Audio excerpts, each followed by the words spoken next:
Segitu teh perawi hadis, hafal Quran jelas dan luar biasa. Contoh ke kasus yang lain, Umar bin Khattab radhiyallahu anhu pernah suatu ketika mengambil ranting, diajak ngobrol sama beliau. Ranting enaknya jadi kamu.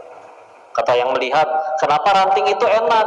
Iya, ranting ini tidak akan dihisap oleh Allah. Aku Umar, setiap perbuatanku harus kupertanggungjawabkan di hadapan Tuhanku. Beliau menambahkan, seandainya seluruh umatnya Muhammad sallallahu alaihi wasallam masuk surga seluruhnya kecuali satu orang saja, aku pasti satu orang yang gagal ke surga tersebut. Pas baca, ya Allah, segitunya ya beliau tuh menganggap dirinya tuh kayak gitu. Beliau tuh orang yang Nabi sebut sebagai, kalau aku bukan Nabi terakhir harus ada Nabi lagi, orangnya pasti Umar gitu. Tapi bisa segitu ngerasa nunduk gitu di hadapan Allah. Nah, memang ternyata emang rumusnya sederhana sih. Makin nunduk ke Allah, makin Allah tinggikan. Kita nggak usah ulangi lagi bagaimana contohnya orang-orang yang berkata dengan sombong, nggak akan masuk di hati, nggak didengarnya pun nggak enak. Ya, bisa selalu merasa dirinya amat sangat tidak baik gitu di hadapan Allah. Ya. Imam Al-Ghazali dalam kitabnya Ihya Ulumuddin mengingatkan salah satu dosa besar paling tidak terasa menurut beliau ya adalah merasa diri ini sudah aman dari azabnya Allah. Ketika ditanya kembali, memang apa yang membuat kita layak merasa aman? Tadi kan aku sholat asar kok, yakin diterima? Aku kan udah sedekah kok, yakin lillahi ta'ala? Nggak tahu. Dan kalau mau jujur, faktanya ya, kabar buruk yang ini mani. Setiap kali kita maksiat, pasti kecatat. Dan malaikat nggak mungkin tidur. Tapi setiap kali kita beramal soleh, ya, belum tentu keterima. Sah sih sah bisa jadi. Keterima, belum tentu. Sholat lupa rakaat wae, misalkan ya. Dibilang pengen seimbang, mustahil. Karena kalau seimbang berarti 12 jam sholat, 12 jam berkegiatan. Mustahil. Allah ya saking baiknya. Nabi Adam alaihissalam diusir dari surga karena satu dosa. Kita yang cita-cita ke surga, apa dosanya cuma satu? Nah, itu dia ya. Jadi Allah pengen punya hati kayak gitu. Abu Bakar As-Siddiq ketika dipuji menangis, menyadari dirinya tidak sebaik itu. Ya. Tapi memang ketika direnungkan kembali, ketika kita punya hati yang sedang merasa bersalah, ngerasa punya salah, memang itu lebih menghidupkan hati. Apapun, nasihat apapun lebih masuk. Di sini ya, kita salah sama ibu kita misalkan, ya. Udah gitu sadar itu teh dosa, nyesel, pengen sholat tobat, sambil masih ngerasa bersalah. Siapapun nasihatin kita, kita nunduk pasti diem. Lebih didengar masuk, meskipun yang diomongin orang-orang itu udah pernah dengar, udah pernah baca dari mana, tapi kalau sedang dalam keadaan punya salah, itu lebih masuk, ya. Tapi kalau misalkan hatinya tidak ada ngerasa bersalah, selalu nyari ada orang lain lebih salah. Kadang ada orang juga heran ya, dia ketika ditanya, kenapa kamu korupsi 1 miliar? Di luar ada yang korupsi 10 miliar, tuh, gitu jawabannya. Atau kalau mau dicari mah tetap ya, tuh ada pasti yang lebih parah. Tapi kan kita meninggal nggak ditanya kelakuan orang, ditanya kelakuan masing-masing. Ya. Jadi kenapa kamu kok kerudungnya masih belum syar'i misalkan? Di luar juga ada yang pakaiannya terbuka, terus dicari, ya, dan nggak ada habisnya. Nah, kalau misalkan terus-menerus ke situ, jadi ingat Quran surat 15 Al-Hijr ayat 39-nya. Kan sama-sama diusir iblis itu dari surga, ya. Tapi kalau misalkan iblis berkatanya malah kayak gini. Terjemahannya kurang lebih seperti ini ya, surat 15 ayat 39. Karena engkau yang telah menjadikan aku sesat, ya Allah, disalahin ku iblis. Ya. Salah nih, godain Nabi Adam alaihissalam. Begitu akhirnya dihukum, tobat enggak, nyesal enggak, apa enggak, ya. Karena engkau yang telah menjadikan aku sesat. Nah itu dia, ya, nyalahin. Ini salah satu sifat buruk yang harus manusia sanggup buang. Yaitu adalah setiap kali kejadian apapun, sibuknya di orang siapa yang salah. Masalah di kantor, salah siapa sih? Begitu dapat salahnya siapa? Udah, nambah takwa enggak, nambah soleh enggak, cuman sibuk nyalahin. Tuh kan udah gue bilang, udah gitu. Dalam hatinya lega, alhamdulillah bukan saya yang salah. Enggak. Lihat orang-orang soleh terdahulu tadi. Mau apapun yang terjadi, mau sudah sebanyak apapun amalannya, ngerasa nunduk terus di hadapan Allah.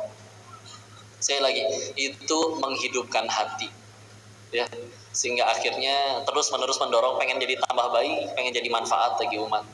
Ya. Inilah salah satu persamaan kata guru saya Ustadz Budi Ashari.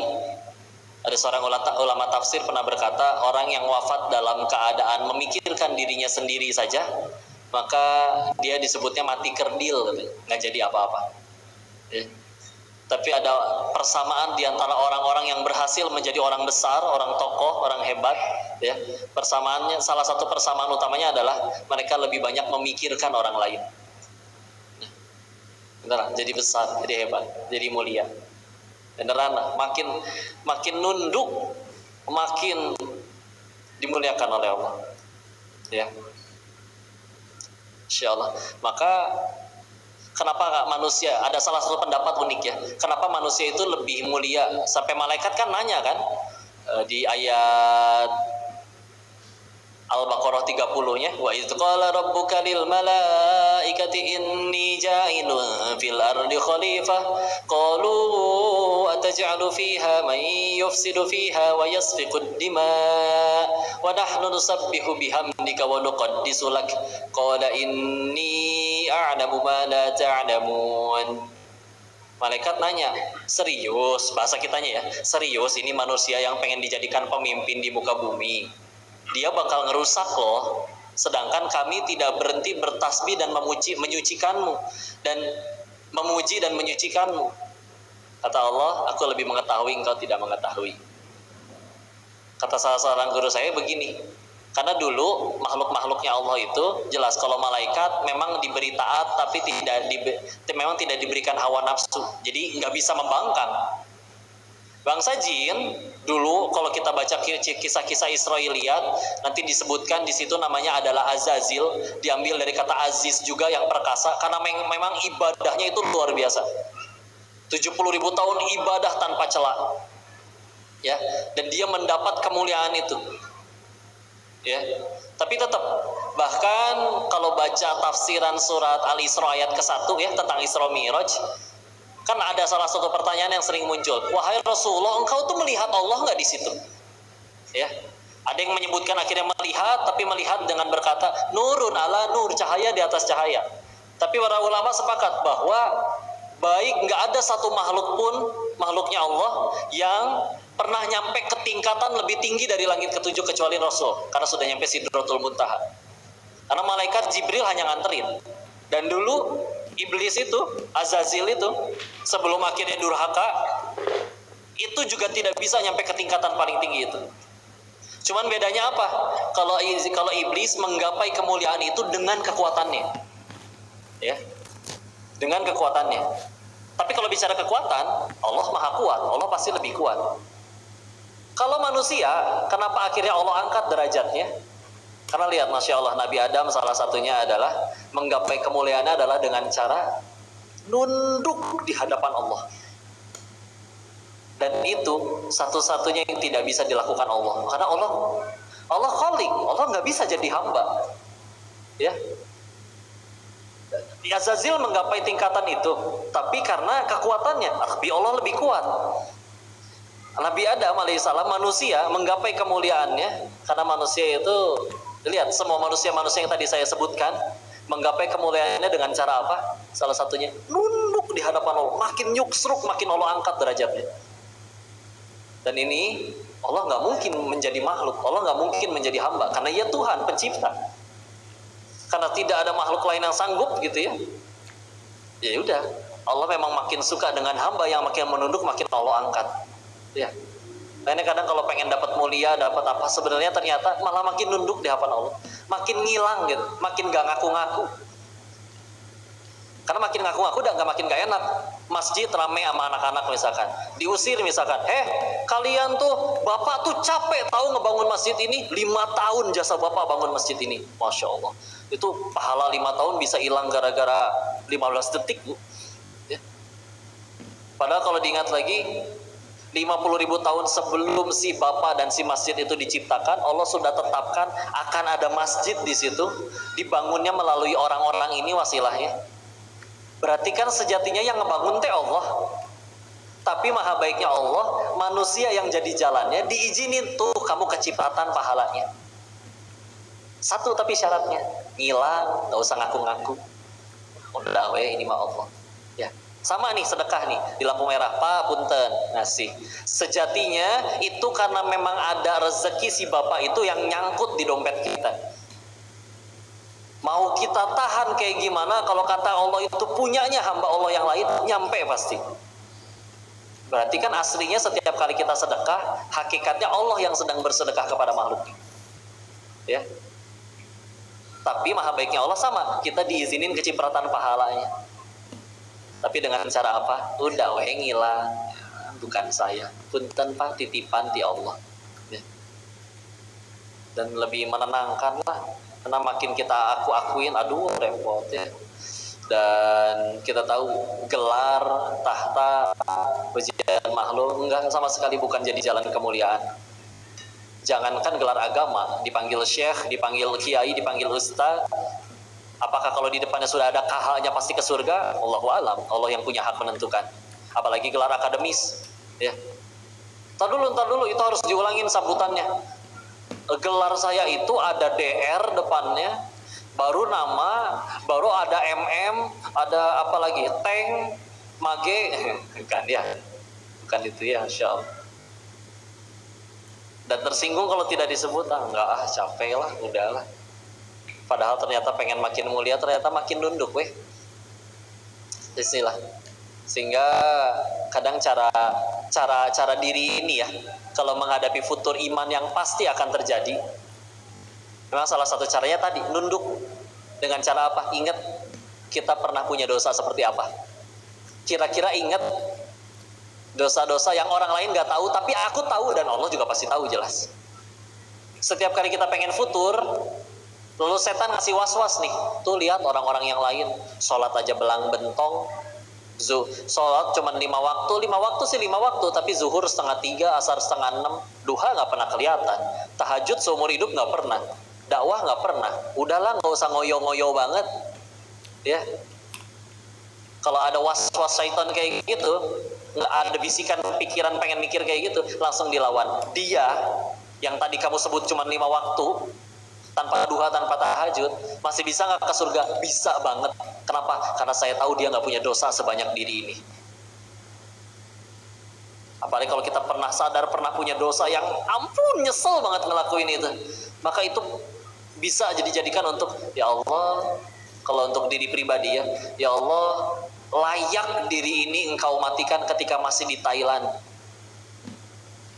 tertimbun oleh maksiat begitu tebal.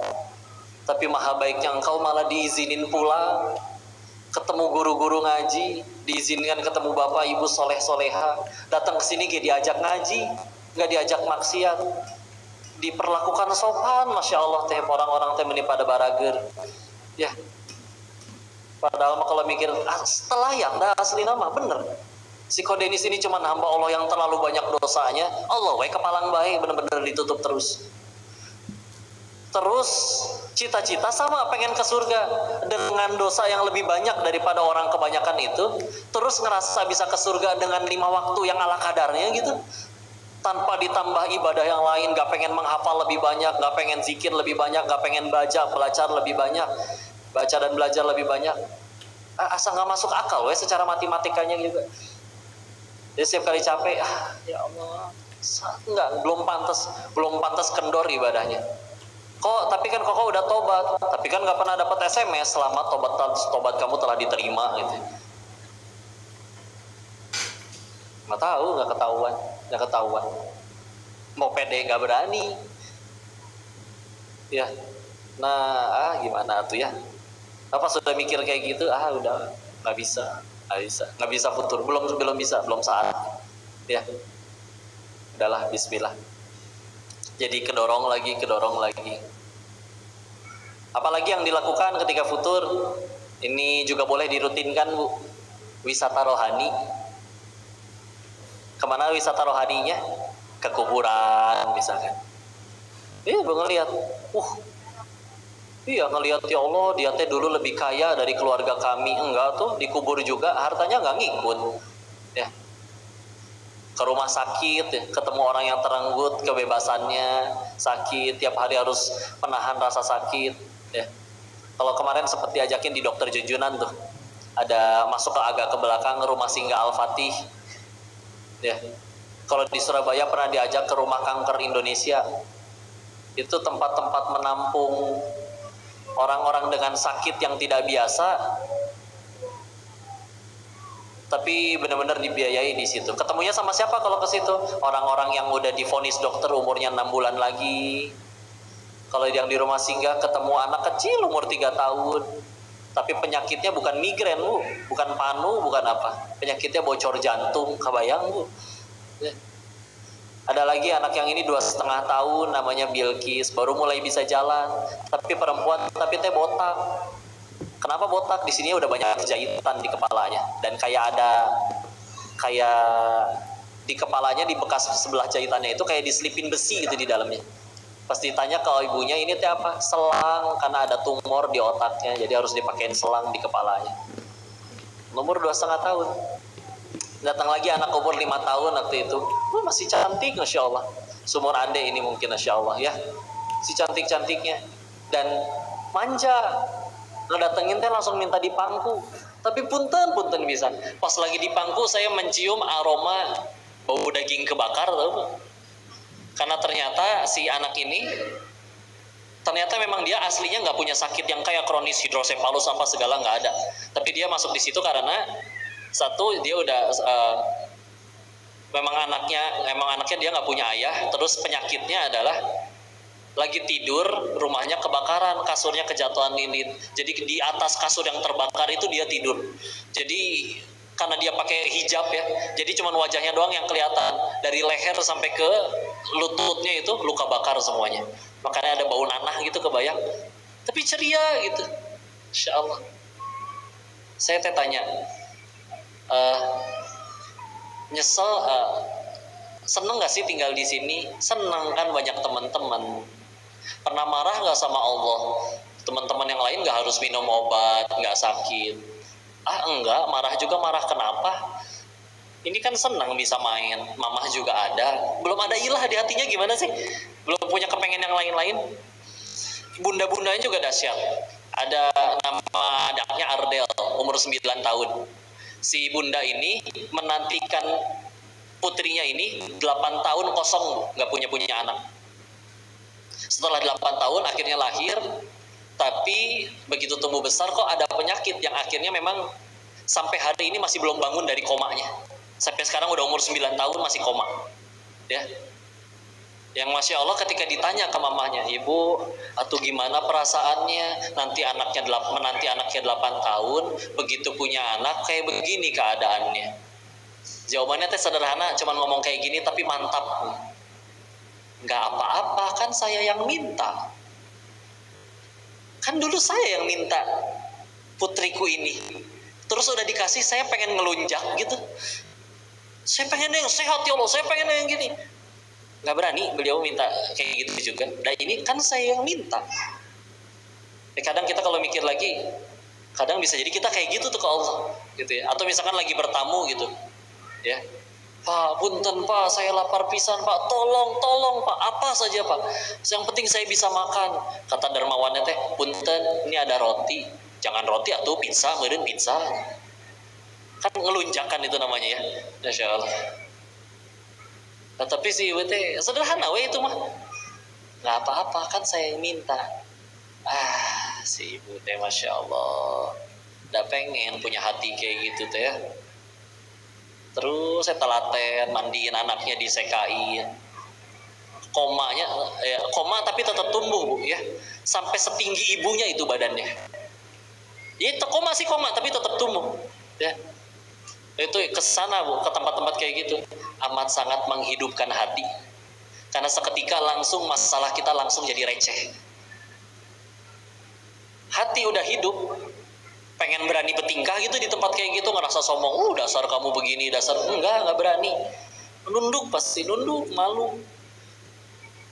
Bakal ngerasa malu, ya Allah, mereka masih bisa segitu cerianya. Diri ini pernah ngambek gara-gara main game kalah melulu sampai banting handphone. Dasar malu amat ya. Masalahnya receh pisan. Penting itu tuh.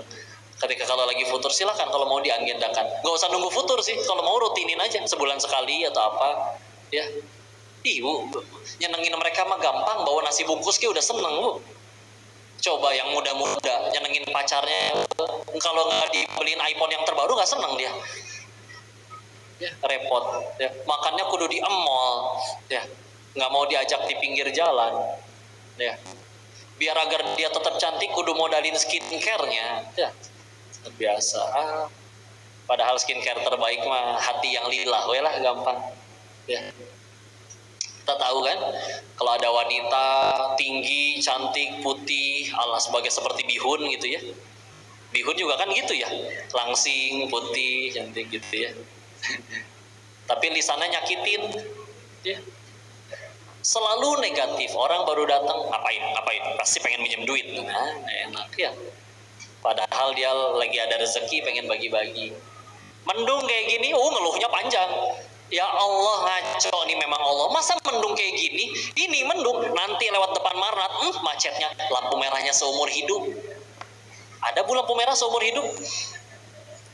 Lampu hijaunya sekejap mata. Dan kalau udah macet kayak gini, wah repot nih, parkir susah, apa susah. Hujannya belum tentu jadi, Allahnya udah dimarahin.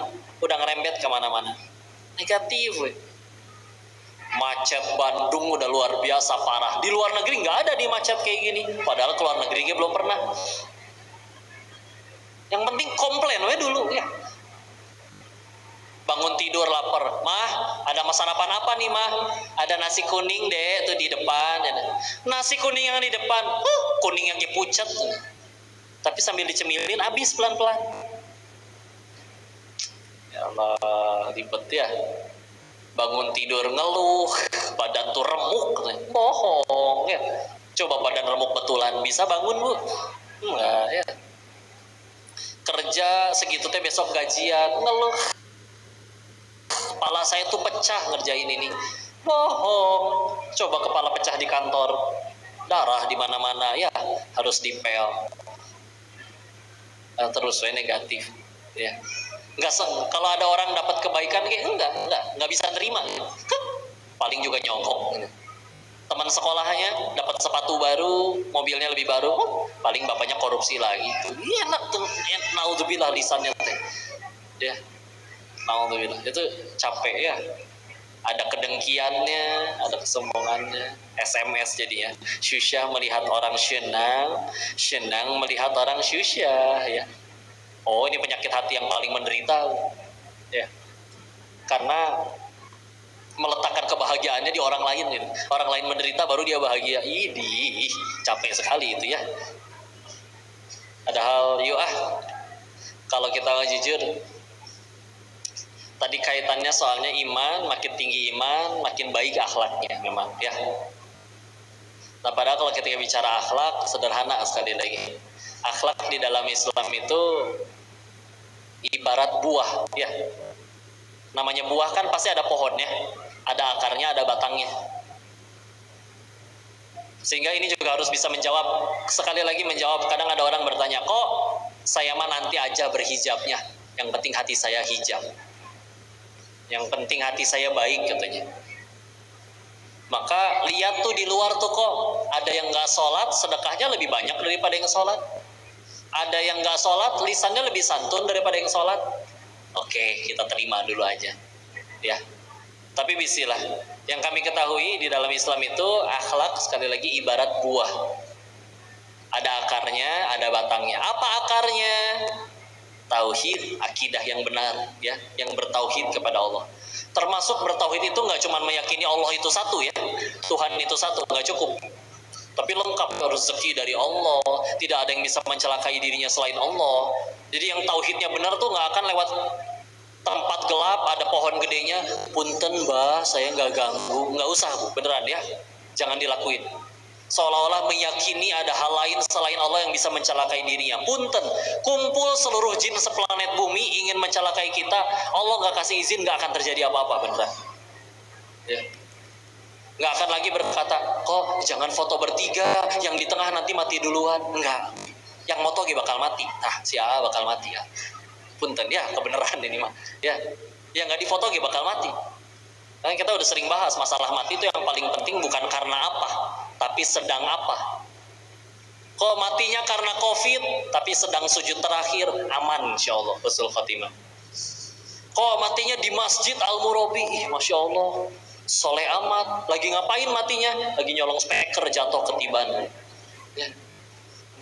Husnul khotimah. Nggak akan ada lagi berkata setiap kali sembuh dari migrennya, ini bodrek emang dahsyat. Enggak bu, beneran bu. Sembuh mah karena Allah. Ya. Makanya sampai ada dulu batu ponari, tahu? Batu ponari dicelupin ke air, airnya orang bawa gayung, dicelupin batunya, diminum, sembuh senang deh. Ya. Dan airnya kalau udah dicelupin batu ponari, namanya jadi ponari sweat katanya. Punten ya, saya tidak pandai melucu seperti Ustadz tadi, Masya Allah. Masya Allah, ya. Enggak, itu mengganggu keimanan. Karena itulah cara paling mudah bagi setan untuk gugurin pahala orang, ya.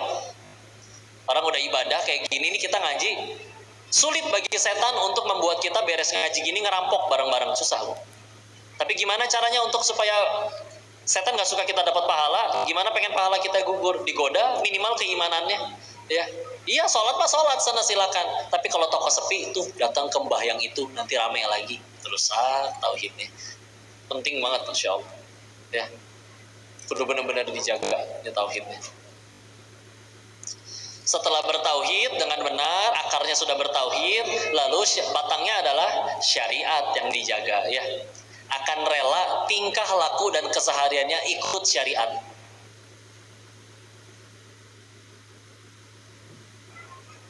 Bukan sekedar aku suka lagi, tapi mana yang Allah suka. Karena kalau tauhidnya benar, salah satu bab keimanan itu meyakini Allah nyuruh pasti baik buat saya, Allah larang pasti buruk buat saya. Kok kapan lagi modal 1.500.000 bisa bawa pulang mobil dengan cara kredit, leasing, riba? Tapi kata Allah jangan, karena pasti buruk buat saya. Udah gitu aja. Yuk jujur-jujuran yuk, ya. Di Al-Qur'an di masjid ini banyak nggak Qurannya? Banyak tuh ya, insya Allah. Bahkan di beberapa masjid ada masjid yang lebih banyak Al-Qur'annya daripada yang sholatnya, Bang. Ya. Dan orang-orang soleh terdahulu kalau kita bandingin, dan mereka